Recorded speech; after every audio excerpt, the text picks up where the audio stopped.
यहाँ पर central council को जो 2018 में ये रिपोर्ट सबमिट हुआ था, misuse of office findings, mismanagement, criminality, corruption and suggestions बोल के सेंट्रल काउंसिल मेंबर 2018 में इंजीनियर मोहम्मद आबिद जो सेक्शन 9 एंड 96 के तहत रिपोर्ट सबमिट करें, उस सिलसिले में आज हम सब लोग यहाँ पर जमा हुए हैं।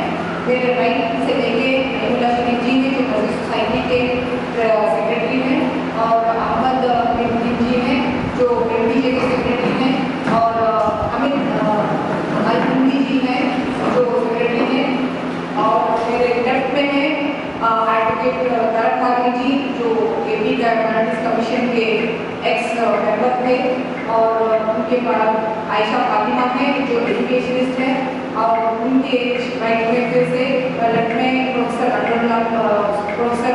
अनवर खान हैं जो अनवर के रिटायर्ड प्रिंसिपल हैं और जागोरिया से बहुत वापस आते हैं, और अपने मेहमान भी हैं जो महाराष्ट्र से आए हैं यहाँ पर पुलिस के तौर पे, और यहाँ पर बहुत सारे यंग एक्टिविस्ट हैं जो कि यहाँ पर पार्टिसिपेट करने के लिए आए हैं। तो हम अहम चीज़ क्या है, यहाँ पर बहुत खतरनाक रिपोर्ट जो रिलीज हुआ था 2018 में सेंट्रल काउंसिल को सबमिट हुआ था, हमारे आरटीआई के पूछने के बावजूद, सेंट्रल काउंसिल को डालने के बावजूद, स्टेट वक्फ बोर्ड को डालने के बावजूद, लेजिस्लेटिव असेंबली को आरटीआई डालने के बावजूद हमको रिपोर्ट नहीं मिली, ये रिपोर्ट नहीं मिली। हमको रिपोर्ट दिया गया सिर्फ ऑथर से, ऑथर खुद हमको दिए, और वो भी एक्स मेंबर जो कमीशन के थे तरह के जरिए, वो हमको रिपोर्ट आज के दिन ऑथर से मिला। अब इसमें जो अहम चीज़ उभर के आई है वो ये है, ये पता चलता जाहिर सी अव्वल बात ये है कि बीजेपी के हाथ में 2018 की ऐसी रिपोर्ट आई जिसमें हेडलाइन में, हेडिंग में वो लिखते हैं कि सीएम ऑफ तेलंगाना के चंद्रशेखर राव जी जो है उनके ऊपर एफआईआर दर्ज होना चाहिए, सीबीआई इंक्वायरी होना चाहिए। हेडलाइंस में जो लिखे उसको चैप्टर लिखते उसके ऊपर ऐसी रिपोर्ट को बीजेपी गवर्नमेंट, माइनॉरिटी मिनिस्ट्री और सेंट्रल गवर्नमेंट क्यों उसको दबा के रखी आज तक?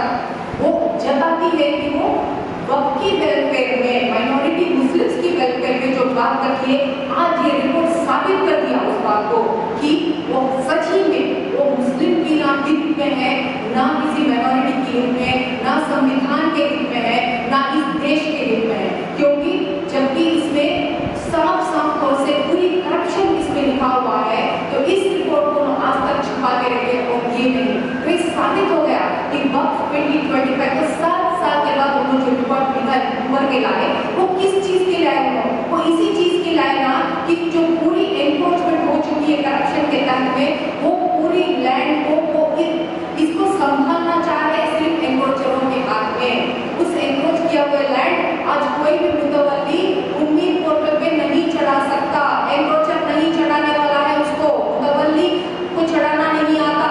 तो वक्त की प्रॉपर्टीज कहाँ गए आज के दिन? इस हालत में उन्होंने वक्त को लाके खड़ा किया, इतनी गंदी रिपोर्ट होने के बावजूद तो सीएम के ऊपर एफआईआर और सीबीआई इंक्वायरी मांग रहा है। और तो और दूसरी बात, निजामुद्दीन अकबर के ऊपर पूरी चिट्ठा लिखा हुआ है इसमें 1992 2018 तक के क्या हुआ है, कितने 800 एकर्स के ऊपर क्या हुआ, पूरी इसमें रिपोर्ट लिखा हुआ है। इसके ऊपर एक्शन देने के बदले में, करप्शन दूर करने के बदले में बीजेपी वक्त अमेंडमेंट 2025 धोखे से जेपीसी भी सही नहीं करने के अनडेमोक्रेटिक वे में, आर्बिट्ररी मैनर में लाके खड़ा कर देती है। और हमसे सुप्रीम कोर्ट से जो मिली वहाँ पे भी हमको पूरी न्याय नहीं मिली। और अब आगे रिपोर्ट के बारे में पूरी हम लोग के जो मेंबर्स बैठे, हम सब लोग रेजोल्यूशंस कर रहे हैं। रेजोल्यूशन में यूनानिमसली हम लोग एक कंक्लूजन को आए हैं कि BJP government, NDA government is totally responsible for not stopping this corruption. ये करप्शन, ये बदलवानी जो हो रही उसको पूरे नहीं रोकने में बीजेपी का पूरा हाथ है, और सीएम एक्स सीएम जो केसीआर है वो दोनों मिले हुए हैं बोल के पूरी साबित करने वाली रिपोर्ट है। और उसके बाद यहाँ पर यूनानिमसली ये पास हुआ है रेजोल्यूशन कि हम लोग इसको बराबर सुप्रीम कोर्ट में सेपरेट पब्लिक इन्वेस्टिगेशन डालने वाले हैं, seeking the action on the report and also notice to the government, action on the central government कि इस रिपोर्ट पे उन लोगों ने एक्शन क्यों नहीं किया, what is the action taken report of the central government। और दूसरी बात है इंक्वायरी ऑफिसर 2017 में केसीआर गवर्नमेंट क्या करते हैं कि इंक्वायरी ऑफिसर को बिठाते हैं और उसके बाद सस्पेंड किए हुए मुतवल्ली को बोर्ड में ले लेते हैं, सीईओ असदुल्ला को में हटा देते हैं और नाम का इंक्वायरी लगा देते हैं जॉइंट कलेक्टर के ऊपर ना विद पर्सनल नेम, जो कि टेरेबल नहीं है लीगली। अब उसकी रिपोर्ट 2017 जीओ पेशेंट की रिपोर्ट आज तक के हमको नहीं मिली, तो हम यहाँ स्टेट सुप्रीम कोर्ट में पब्लिक इंटरेस्ट पिटीशन के अलावा हम लोग पहले अव्वल मिनिस्टर ऑफ माइनॉरिटीज अड्डूरी जी से पिछले बार हम जब मिले थे 12 सितंबर को, उन्होंने बोले कि 10 दिन में मैं आपको सीएम गांव से मिलाऊंगा। तो ऑनरेबल सीएम गांव से हम डायरेक्ट मीटिंग कर रहे हैं, हमको फौरन अपॉइंटमेंट दो, हमको वक्त की आपसे बातचीत करनी है, पूरी माइनॉरिटीज के बारे में आपसे बातचीत करनी है। शकीउल्लाह जी जब 12 सितंबर को हम मिले तो बोले कि जरूर हम आपसे पूरी कंसल्टेशन करेंगे। हम उनको याद दिलाते हैं आपके जरिए कि कंसल्टेशन फौरन लगाइए, खतरनाक रिपोर्ट आप सब लोगों के इल्म में है, लेकिन आप लोग इसके ऊपर एक्शन नहीं ले रहे हैं। और उसके बाद हमारी यहाँ पर रिजोल्यूशन ये भी पास हुई है कि हम लोग ये जो बॉडीज है, जो इन्वेस्टिगेशन बॉडीज है, जैसे कि ईडी हो या सीबीआई हो, उन सभी लोगों को हम जरूर इसकी कॉपी देंगे और बोलेंगे कि हमको इस पे एक्शन होना। आप लोग सब इतनी खुलेआम जो करप्शन चल रहे हैं, करोड़ों करोड़ों की जो एक्शन चल रही है, वो सब के ऊपर अब एक्शन हो। और आखिरी बात तो ये है कि इस रिपोर्ट में इतनी बड़ी रिकमेंडेशन की हुई है कि ये बोर्ड को 2018 में जब वो आए तो इतनी नाकाम पाए बोर्ड को कि वो लिख रहे हैं यहाँ पर कि मैं यहाँ आया और पूछते गया डॉक्यूमेंट्स, तो एक डॉक्यूमेंट मुझे नहीं दिए, बल्कि मुझे नमकीन काजू दे रहे, मुझे नमकीन बादाम दे रहे, लेकिन मुझे रिपोर्ट नहीं दे रहे बोल के इसमें लिखा हुआ है। और वो बोल रहे कि पूरी बोर्ड को डिसॉल्व कर दिया जाए फौरन, और बोले कि बोर्ड को 1 पैसे की फंड और ग्रांट रोक दिया जाए बोले। तो इन सभी चीजों को 7 साल से चलाते आ रहे, पाल रहे उन लोगों को, एग्रीकल्चर्स को पाल रहे, और इसके ऊपर इतनी मतलब इतनी इनजस्ट वाली, इतनी गैर अदल वाली बिल जो लाई 2025 की, जिससे कि पूरी वक्त की प्रॉपर्टी सफा हो जाए 3 पाव एग्रीकल्चर्स के हाथ में और पाव जो है अपलोड नहीं करने के हाथ में।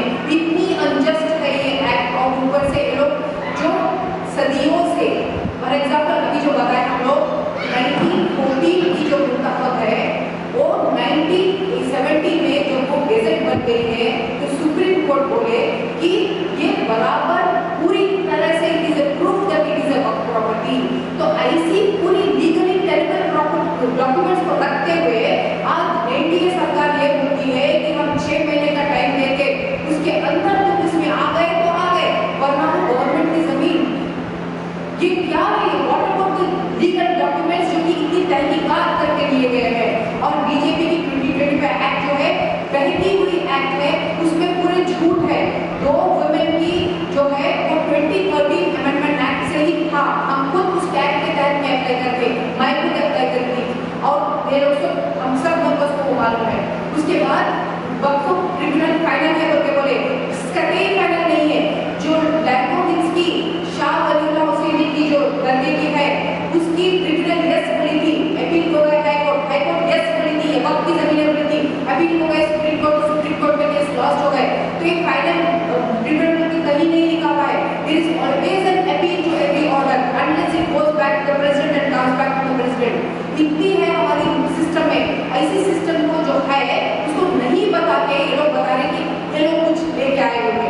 तो पूरी बेकी हुई एक्ट है, झूठों का एक्ट है, और ऐसी चीजों के लिए करेक्ट एनक्रोचर्स को उनकी प्रॉपर्टी उनके पास पार्टी का लोग है, हमारी प्रॉपर्टी तुमको आ जा रही है बोल के इस तरीके से सिर्फ डिजिटलाइजेशन को रजिस्ट्रेशन मान रहे, जबकि तहकीकात की हुई सदियों से जो प्रॉपर्टी 1955 से लेके 2015-25 तक जो प्रॉपर्टी चल रही थी, लीगली टेनेबल प्रॉपर्टी से गेजेट नोटिफिकेशन से मुंतक पूरी है, उन चीजों को सिर्फ एक डिजिटलाइजेशन नहीं होने की वजह से उसको इलीगल बताने की इतनी बड़ी कोशिश और साजिश चल रही है। और वक्त बोर्ड इसके ऊपर नहीं आवाज उठा रही है, उसके ऊपर हम लोग को बहुत बड़ी आवाज उठाना चाहिए, और खास करके भी यहाँ स्टेट गवर्नमेंट से है। और जो हम बात करते हैं मिनिस्टर, चीफ मिनिस्टर और और उनके शब्दों के साथ हमारी डायरेक्ट टिपिंग है। और सेक्शन 23 में जो सीईओ नहीं अपॉइंट हुए उसके ऊपर भी 2018 रिपोर्ट में बहुत कड़ी बातें लिखी हुई है कि यहाँ अपॉइंट नहीं हुई होगी। तो इन ये सब जो बातें हैं हम सब लोगों की हमारी पूरी हमारी टीम की बातें यूनानिमस रेजोल्यूशंस पास हुए हैं सभी। तो हमारी टीम की ओर से और एक क्या है तो एक डिमांड है कि मुस्लिम पर्सनल बोर्ड जो इतने सारे पूरे देश में हम करेंगे, मूवमेंट चलाएंगे, हम ये वक्त पे डिपेंड के खिलाफ करेंगे, तो 100% उनको ये रिपोर्ट के बारे में मालूम है। लेकिन फिर भी वो लोग इस पे हैदराबाद जहाँ से यहाँ प्रेसिडेंट है, यहाँ के executive member Asad Owaisi MP Owaisi है, ये लोग सब मुस्लिम पर्सनल बोर्ड में रहने के बावजूद और उन लोग खुद यहाँ दारुसलाम पे आके सब मीटिंग करने के बावजूद लोग इस रिपोर्ट में यहाँ की जो इतनी सारी ओपन हो रही है लीगली जो चल रही है इसके ऊपर उनकी खामोशी क्यों? ऐसे जो मुस्लिम पर्सनल बोर्ड इस इतनी अहम रिपोर्ट के ऊपर उनके दिल में होने के बावजूद खामोश क्यों है? क्योंकि अपने एमपी ओवैसी जी भी उसमें एग्जीक्यूटिव मेंबर है, मुस्लिम मामलों बोर्ड के प्रेसिडेंट जो है यहाँ के हैदराबाद की है।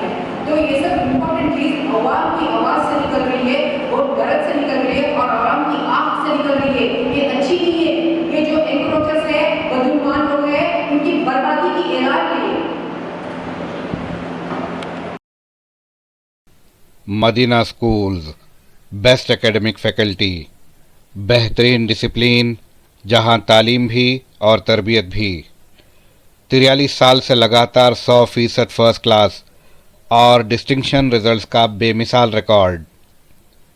खेल कूद में भी गैर मामूली कारनामा। वक्त की रफ्तार और तकाज़ों से हमाहंग साइंस, कंप्यूटर और रोबोटिक्स लैब्स, और वो भी अफोर्डेबल फ़ी स्ट्रक्चर में।